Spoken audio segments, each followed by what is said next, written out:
Cafeicultura da Amazônia recebe primeira denominação de origem para cafés canéfora sustentáveis do mundo.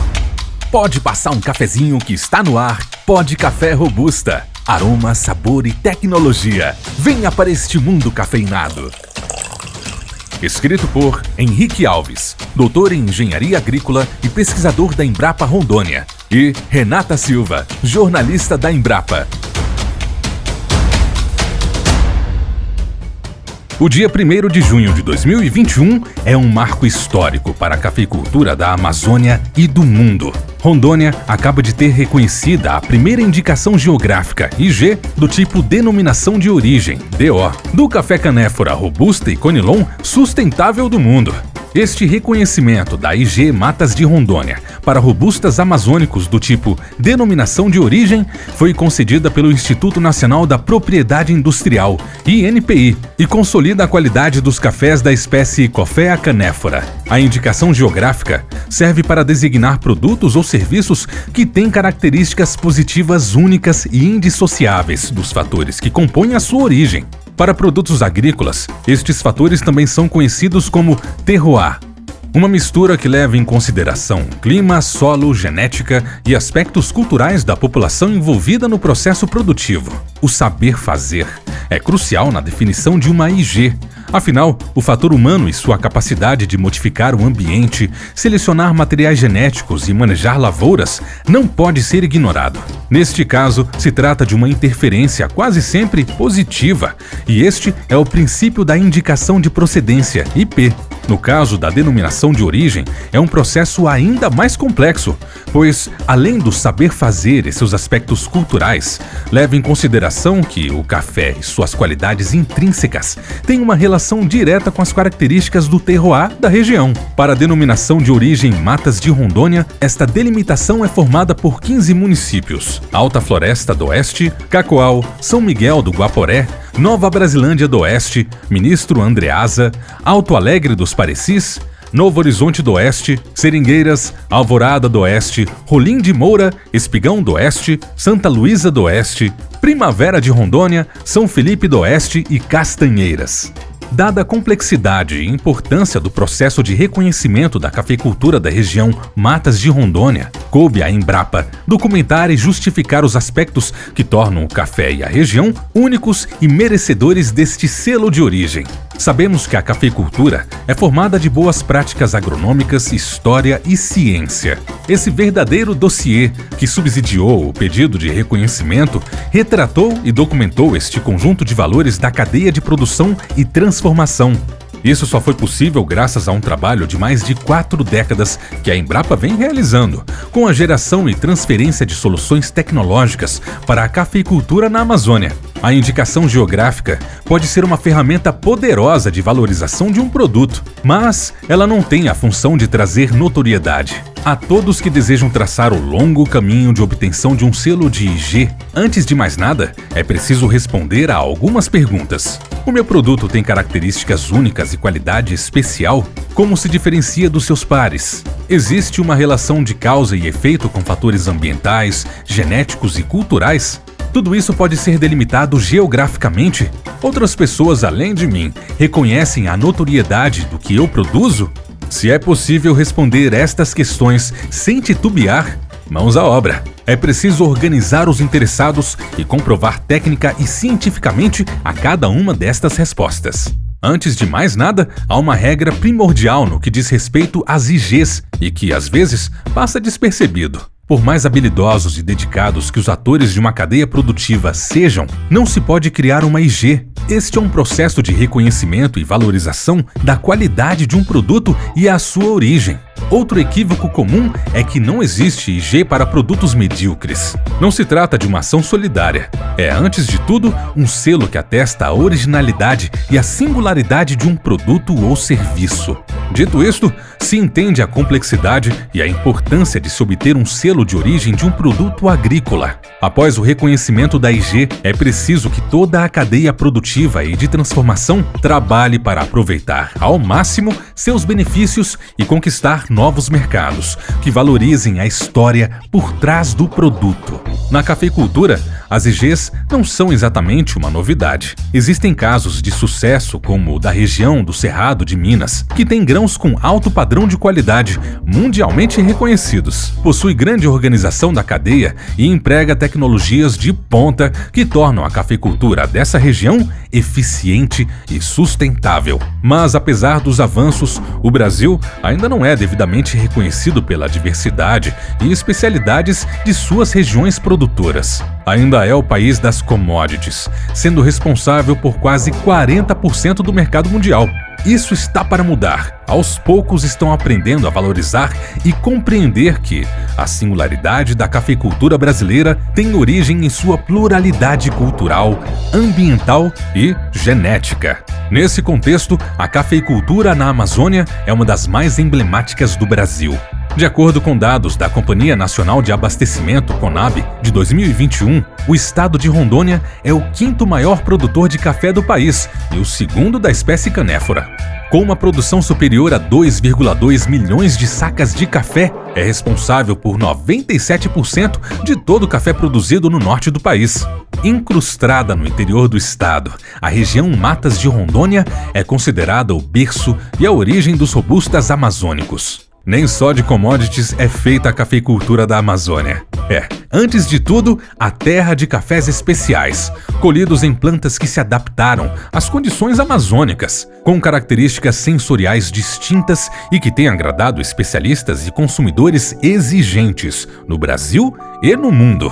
A combinação entre características sociais, ambientais e genéticas fizeram com que, nesta região, se encontrassem cafeicultores de base familiar, especializados na produção de cafés robustas finos. São produtores tradicionais, homens, mulheres, indígenas, jovens, enfim, uma legião que trabalha diariamente para levar à mesa dos consumidores o que a cafeicultura amazônica tem de melhor. São grãos especiais que carregam de forma intrínseca a história, a preservação ambiental e a marca de sua gente. A cafeicultura na Amazônia é o resultado de décadas de evolução, baseada em tecnologia, ciência e boas práticas agronômicas. Mérito dos cafeicultores, destemidos pioneiros, que passaram a manejar suas lavouras de forma mais eficiente e criteriosa. Alguns chegaram a selecionar os materiais genéticos que possuíam características favoráveis à produção e, finalmente, qualidade. Atualmente, entre os clones lançados pela pesquisa e os selecionados pelos produtores, existe mais de uma centena que são cultivados nas lavouras rondonienses e que começam a ganhar outros estados. A cafeicultura é uma das principais atividades agrícolas geradoras de Imposto sobre Circulação de Mercadorias e Serviços, ICMS, para o estado de Rondônia, sendo realizada por 17.388 agricultores familiares, segundo dados do Instituto Brasileiro de Geografia e Estatística, IBGE.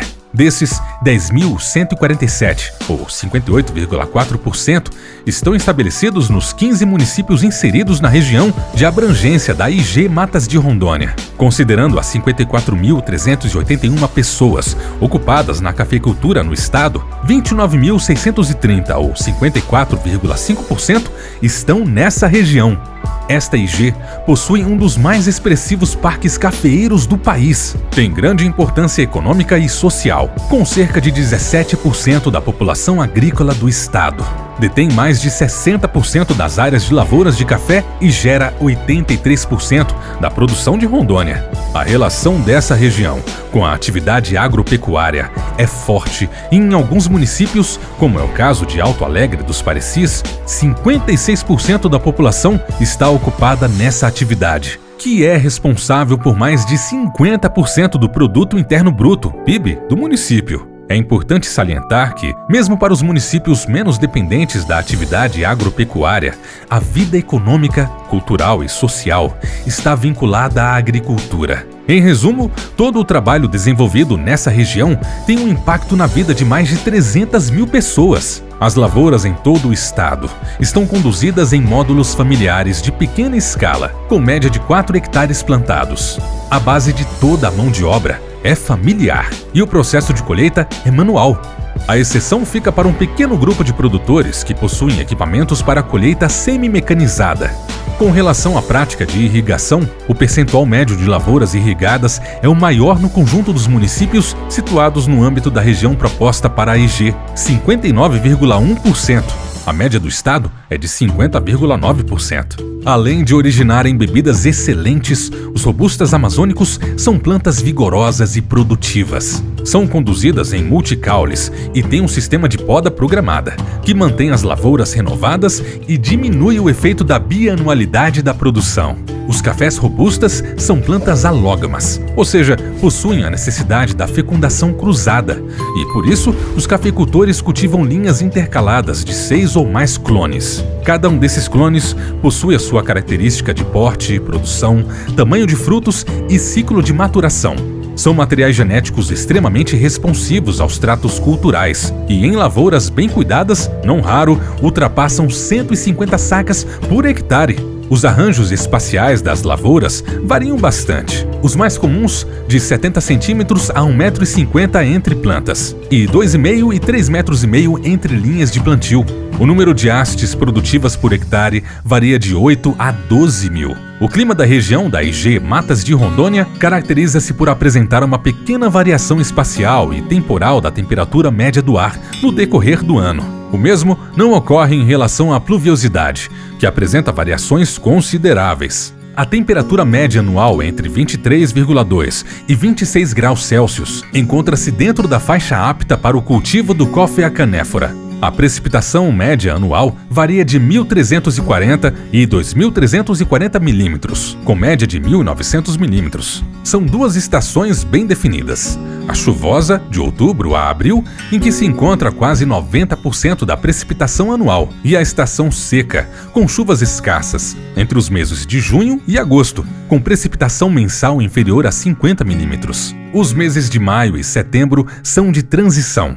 As terras aptas ao cultivo do café na região das Matas de Rondônia incluem aquelas com solos profundos, bem drenados, com boa capacidade de armazenamento de água e situados em paisagem de relevo de baixa a média declividade, facilitando a adoção de mecanização. A altitude média dos municípios que compõem a região varia de 180 a 400 metros. De forma geral, estão associadas aos solos da ordem dos latossolos, argissolos e nitossolos, sendo os argissolos predominantes. Os cafeicultores rondonienses, e principalmente da região da IG Matas de Rondônia, aprenderam a valorizar o fruto do seu trabalho, e colheitas cuidadosas, com secagem lenta, têm feito a grande diferença. Há ainda os que têm investido em técnicas de processamento via úmida e processos fermentativos anaeróbicos diversos. Tudo isso tem feito com que os robustas amazônicos sejam considerados um dos cafés mais exóticos e interessantes do Brasil. O conjunto de características desses cafés, sua origem amazônica e a busca por uma produção com base na qualidade e sustentabilidade tem tudo para transformar estes cafés nos componentes principais de bebidas finas brasileiras, puro ou na forma de blends especiais. Os robustas amazônicos têm sabores e aromas agradáveis, possuem doçura e acidez suaves, corpo aveludado e retrogosto marcante. São cafés que têm em sua bebida características que lembram caramelo, castanhas, chocolates, frutas secas e nibs de cacau. Outras características que diferenciam os cafés amazônicos dos seus pares em outras regiões são a peneira média alta, normalmente superior a 16, e percentagem de cafeína mais baixa que o conilon padrão, varia de 1,4 a 1,8. Quando submetido a processos diversos de fermentação positiva, podem agregar maior acidez à bebida, deixando-a ainda mais leve e equilibrada. Com isso, se aumenta o número de nuances à paleta sensorial, tornando comum a presença de descritores como frutas cítricas, compotas, vinhos, amarulas e licores. Apesar de toda essa evolução de produção e qualidade, a cadeia produtiva ainda precisa romper barreiras, como uma logística perversa para escoamento dos cafés especiais, a necessidade de uma produção de maior escala e aumentar o número de produtores que se dedicam à produção com excelência. Também existem barreiras psicológicas a serem suplantadas pelos produtores de robustas amazônicos. São ideologias e conceitos equivocados, sem fundamentos científicos ou estatísticos, que costumam se destacar mais que as castanheiras em meio à floresta. A primeira delas é a definição arcaica de que cafés canéfora, variedades botânicas robusta e conilon são de qualidade inferior e só têm importância como matéria-prima barata para a indústria de solúveis ou blends. Os cafés da espécie canéfora sofrem com a má fama, adquirida por mais de um século de manejo de pós-colheita inadequado. Entre elas estão a colheita de frutos verdes, demora em iniciar o processo de secagem, fermentação negativa dos frutos, uso de secadores de fogo direto e temperatura quase 10 vezes superior à ideal, 35 graus Celsius. São apenas alguns dos fatores que deram à bebida do café canéfora características indesejáveis. Os adjetivos mais comuns para as bebidas originadas desse processo equivocado são amargo, cereal, adstringente, neutro, insosso, sem graça e pesado. Felizmente, pelo menos para os robustas amazônicos que recebem o selo de indicação geográfica, esses adjetivos negativos não têm mais pertencimento. É uma espécie de consenso dentre as lideranças da cadeia produtiva que o número de famílias de cafeicultores que se dedicam a produzir cafés especiais na Amazônia atualmente não seja superior a 10%. Mas se observa um movimento crescente pela qualidade na cafeicultura. Isso não apenas tem gerado cafés especiais e premiados, como também tem elevado o patamar de qualidade dos grãos tipo commodity. A qualidade física dos cafés comercializados a cada safra apresenta menor número de defeitos e, consequentemente, melhores características sensoriais. Esse resultado positivo é fruto de uma maior profissionalização da cadeia produtiva, em função de uma campanha de transferência de tecnologia promovida pela pesquisa e entidades de extensão rural. Os robustas amazônicos, produzidos na região Matas de Rondônia, são cafés ideais para quem gosta de uma bebida doce e equilibrada, mas não abre mão de um corpo aveludado e retrogosto marcante. São cafés que agregam sabor, aroma, histórias e muita evolução tecnológica, social e ambiental. Vencida a barreira da má fama sensorial, um desafio ainda maior é demonstrar que os cafés produzidos na Amazônia são sustentáveis e não têm vínculo com a degradação ambiental e exploração de recursos não renováveis. Existem maus exemplos de uma agricultura atrasada e predatória em diversas regiões na Amazônia, principalmente em fronteiras agrícolas. Mas colocar a cafeicultura nessa categoria é injusto, equivocado e uma generalização pouco inteligente. As áreas cultivadas com o café estão estabelecidas há décadas e a cada dia que passa se mostram com maior capacidade de suporte ao desenvolvimento das lavouras. Isso graças aos cafeicultores que adicionam novos processos e tecnologias ao cotidiano no campo. O conceito de agro sustentável se torna cada vez mais popular entre os produtores. Além disso, a cafeicultura é formada por uma agricultura familiar de pequena escala. Esse modelo produtivo, quando incorporadas boas práticas agronômicas, tem se mostrado eficiente para garantir a qualidade de vida e desenvolvimento no campo. Produtores felizes preservam a floresta e trabalham para manter a capacidade produtiva das suas áreas. Isso significa que não precisam se dedicar a atividades ambientalmente predatórias e até ilegais para garantir o seu sustento. Esse foi o Pod Café Robusta de hoje. Mais informações no endereço embrapa.br/Rondônia. Até a próxima!